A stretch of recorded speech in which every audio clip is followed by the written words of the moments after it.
Gorton.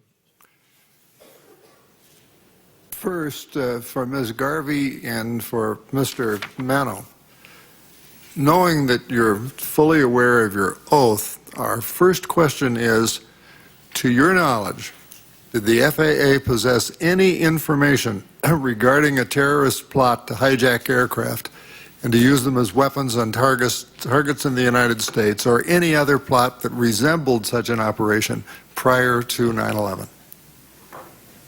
Commissioner, in my knowledge, from my perspective, we had no knowledge of that. Mr. Manno? No specific knowledge, certainly not in the way that the events were carried out on 9/11.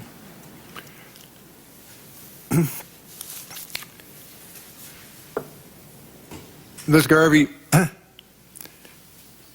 as you know, we had a long relationship between 1997 and the year 2000 when I was chairman of the Senate Subcommittee on Aviation and you headed the FAA. There were a significant number of hearings during that period of time.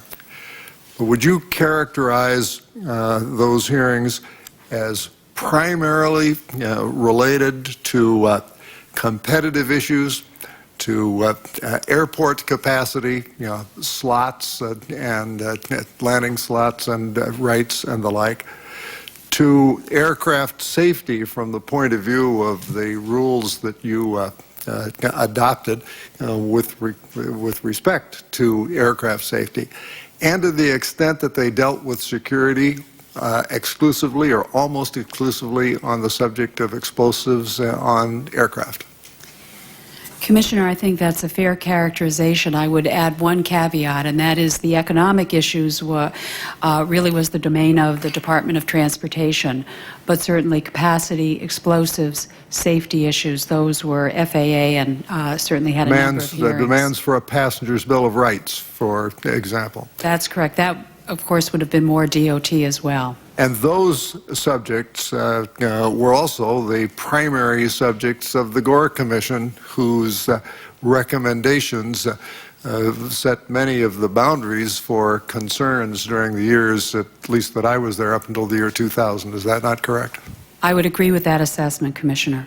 Yes. Is it fair to say, with respect to security issues as well as to security issues, is it fair to say that there were more pressures on the Federal Aviation Administration to relax security measures during that period than there were to strengthen them? I'm not sure I would fully characterize it that way. If you're asking me, was I aware that industry or others, for example, had concerns about some of the security measures? Absolutely. We certainly. That's exactly what my question is. We certainly heard it through the rulemaking process. We certainly heard it in public meetings that were held. I do want to go back, though, to a point I made in my opening statement, and that is, while the public and certainly Congress as well was very focused on the capacity issues, which were very real at the time in 2000 and 2001. We still had a security office with very experienced, very well-trained professionals who were focused on those issues as well. But outside pressures on you and your office were primarily focused on those other subjects, were they not? That is correct, Commissioner.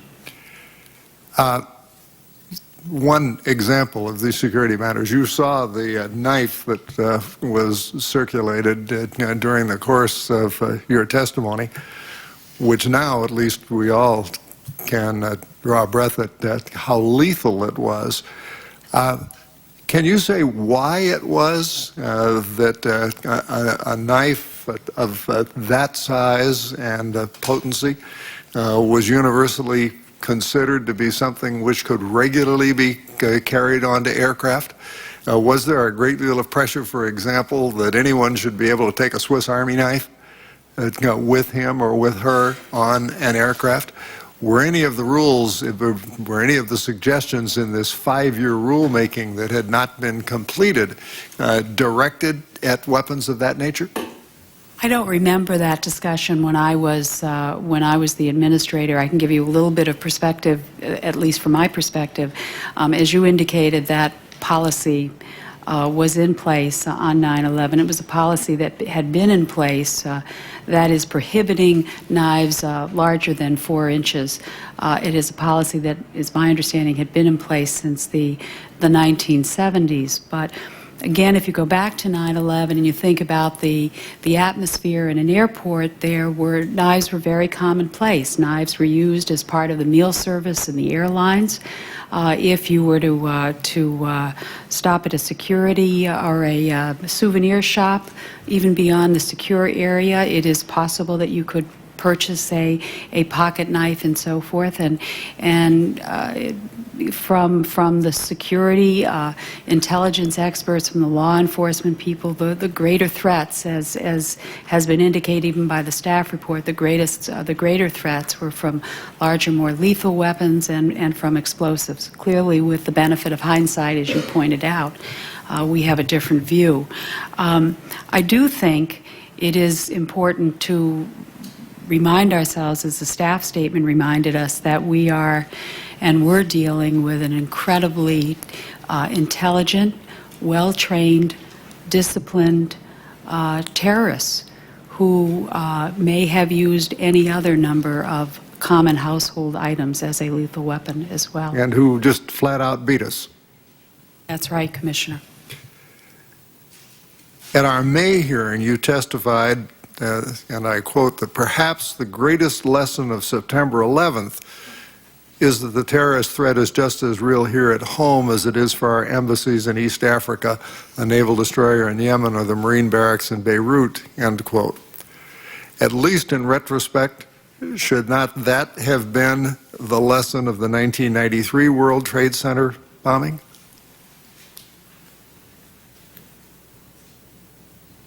You know, I think with the clarity of hindsight, you can look at a number of those facts and come to those conclusions. And you know, again, I do want to go back to a point that has been made earlier. There was a growing domestic concern, and I think that was reflected in some of the intelligence circulars, some of the SDs that the FAA issued. So there was a growing concern, but I think the greatest thrust, the greater concern was still international. Should we have learned more from the World Trade Center? Boy, again, I think with the clarity of hindsight, there are certainly questions there. With respect to intelligence, and Mr. Manno can comment on this question as well, explain to us how it was that you had a no-fly directive that applied to only 20 or so people, while there was a terrorist tip-off list that included hundreds or thousands of people. Were you, Ms. Garvey, aware that there was such a tip-off list? Did Mr. Manno, did your section have that list available to it? Did it even know that it existed? And if you did know that it existed and had it available, why weren't those names on a no-fly list? I think I can answer that by explaining the way that the process worked. As I indicated earlier, the way that we received intelligence or information from the intelligence community was by identifying our statement of intelligence need. Based on that, the intelligence community provided us information that was relevant to aviation security. So based on the information that we received, our analysts reviewed it. And in the case where there was specific and credible information that people were actually targeting, making plans to target civil aviation, if we had identifying data, they were put on a security directive, which directed the air carriers not to transport these people. All right, but neither of you have answered my question. Let's break it down and ask it again. Were either of you aware of the existence of the tip-off roster? Yes. Were you Ms. Garvey? I may have been aware. I can't tell you with certainty that I was aware pre 9/11 that the list. Well, were the names on that list then available to you and not requested, or available to you and discarded as not important? Commissioner, if I could, I'll give you my perspective and then turn it over to Mr. Manno. But from my perspective, the names that I saw, and we'd see them in the security directive. They would be included in the security directive. From my perspective, those names were the names that the intelligence community believed had some implication with aviation. So, for example, while other intelligence agencies may have had other names, those names pre 9/11, if they did not have a specific aviation. I fully understand that, but my question still is, were those names not supplied to you, and I guess this is for Mr. Manno, or were they supplied to you and discarded as not having a relationship with aircraft? Tip-off at that time included about 61,000 names. We had access to tip-off, but the way that it worked is if you had a name, you had to have a name, you could then go against tip-off and do a search, and it would provide you information. But the way that the system worked at the time, unless we received the intelligence reporting that identified to us names of interest, and then to go into tip-off and search against that, it was simply not used that way. So tip-off was there, tip-off was available, tip-off was 61,000 names that included information from not only of terrorists involved in all sorts of things and others. And it was perfectly all right to have them fly, because they were terrorists and other things. There was no reason to put them on your watch list, right? I mean, I don't understand the logic of this. Well, the way that the process worked with the security directive is names were identified to an airline, who then bumped those up against their reservation list to determine if somebody was actually going to fly. Yeah, that's right, but you only had 20 names that fell into that Yes. category. And there were thousands of names on a tip-off list, all of whom were suspected terrorists. And so I gather the decision at some place or another was that a suspected terrorist who had not specifically been linked to aircraft was okay to fly. The names, including the 20 names, were names that were specifically identified to us in intelligence reporting. The process was for the intelligence reporting to indicate to us those that we ought to be concerned about. And you made no further inquiry beyond that? You didn't ask for a list of suspected terrorists? You mean through tip-off? Yes. No, we did not go to the State Department and ask them to give us all 61,000 names so that they could be put on the watch list. For one thing, the airlines would not have been able to handle such a list. Well, they weren't given the opportunity, were they? Well, we know that today, sir, because today we're managing a similar list, which is of about 3,500 names, which requires the carriers to check against the reservation system, and they're struggling just even with those. Well, they sure have no trouble handling their frequent flyer lists.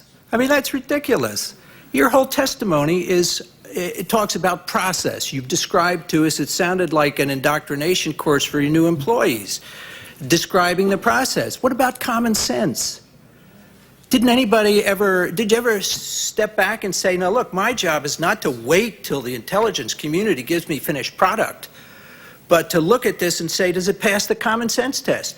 Does it pass the common sense test to let young Arabs on with 4-inch blades?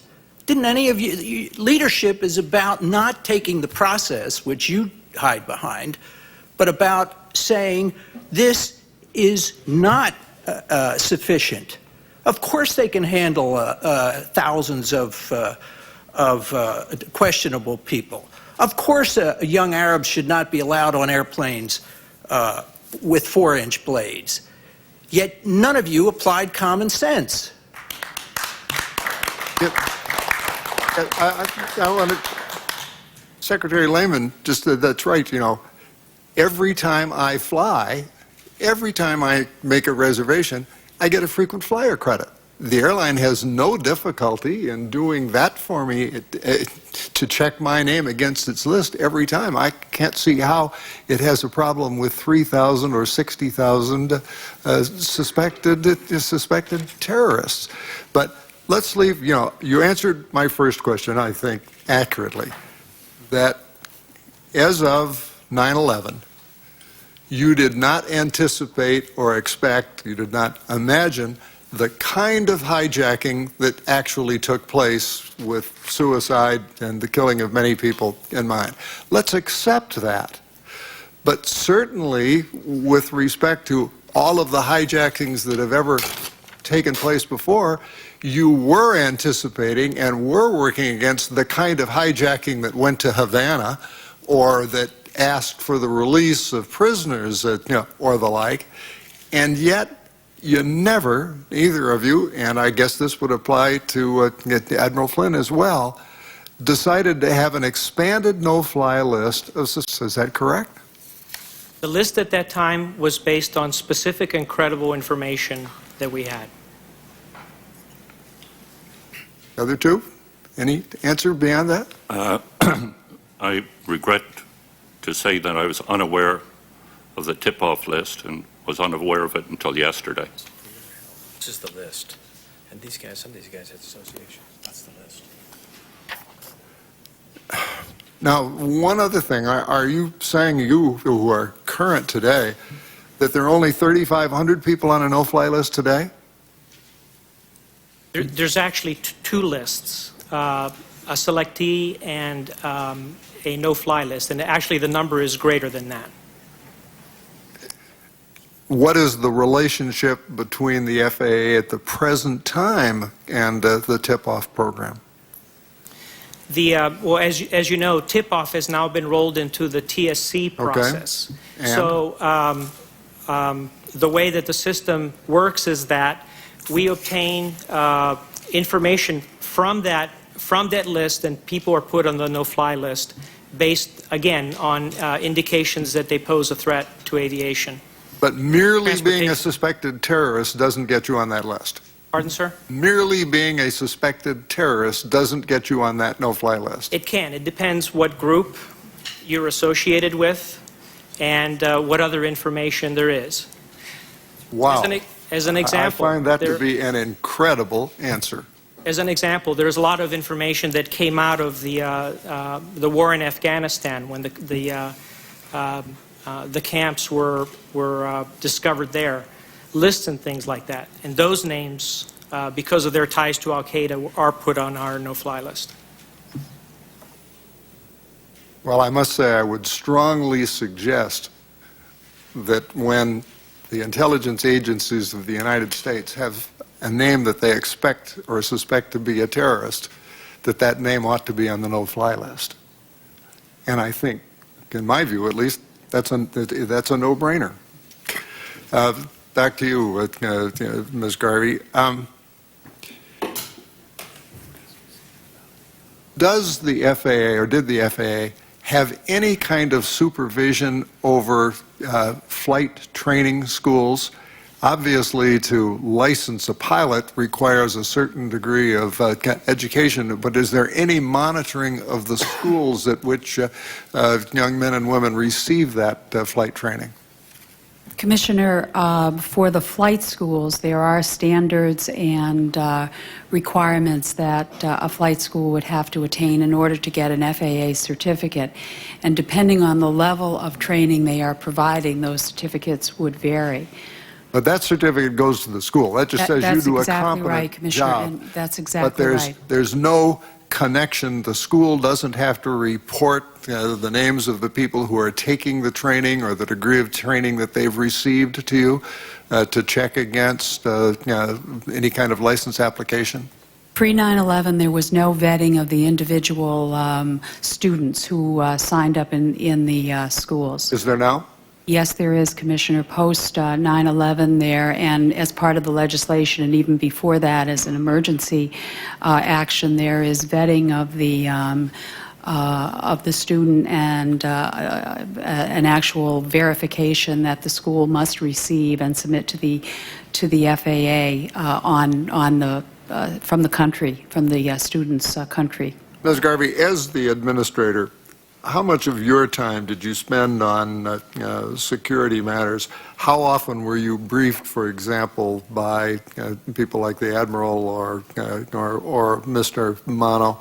How did you get performance ratings of civil aviation security policies through the airlines and the airports and the like? What share of your time did it take, and what was your function in connection with it? Let me divide it, if I could, Commissioner, into two parts. One is, how did I receive the sort of security information? And number two is, how did we monitor sort of the day-to-day progress being made by security? And I'll start with the second part. Security, like safety and efficiency, was responsible for establishing goals and objectives. And in this case, it centered very much, has been indicated, around some of the rulemaking, some of the explosive detection machines, and so forth. That monitoring and oversight of that really occurred as part of management board meetings that were held on Monday and Friday. As to the security information, how did I receive it, and so forth, as Mr. Manno indicated, there were on any given day, or there could be as high as many as 200 intelligence facts received by the intelligence office. I would certainly not receive every one of those, but anything that the intelligence office deemed important would come up to my office. If there was a particular urgency around an issue or something that the associate administrator was particularly concerned about, that I would receive that briefing in person, or if I was not in the office at the time, I would receive it perhaps later in the day from perhaps the deputy secretary. So I would receive security briefings either through a written document that would come directly to my office, or through an oral direct briefing from the associate administrator. The staff reported on the checkpoint operations guide that was developed by the air carriers and approved by you as the head of the FAA. To your knowledge, was there any airline that ever was restless or objected that operations guide was too lax and wanted or imposed itself more stringent regulations on on passengers? I'm not aware of that, Commissioner. Finally, I think it's someone else's turn here, but the 9/11 families submitted what I consider to be a very important question to us, to which I'd like your answer. How is it that when you went through your various proceedings dealing with violations of federal law on the part of airlines, and imposed fines, that in fact, on average, the fines were reduced to 10 cents on the dollar? Why is it that when you go through an entire system and say a fine ought to be so many thousands of dollars, but that just isn't the end of it? Well, if I could, Commissioner, I'll answer, and certainly if other panel members want to contribute to this. First of all, I'd like to check the number. I'd heard that before, and I've not had an opportunity. I'm not sure that that number is correct, but I'd like to check it. And I can certainly tell you that from the FAA's perspective, or from my perspective, the civil penalties that we imposed were not as effective as we wanted them to be. We went back repeatedly to get those fines raised, and they were raised incrementally. I think we were far more effective when it was levied against individuals than when it was levied against a company.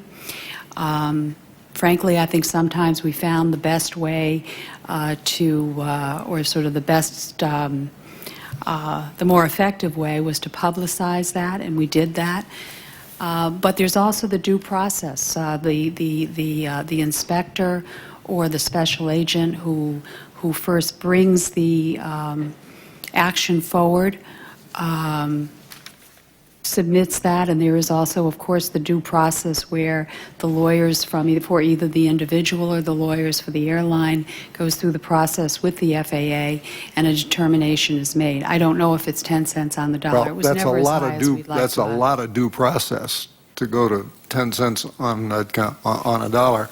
And I guess we would appreciate it if you have the ability to do so, since you question whether or not that figure is accurate. To the extent of your ability to answer that question more precisely in writing later, we would very much appreciate it. I think I do have some more questions, but the red light's been on for some time, and it's Congressman Romer's turn in this connection.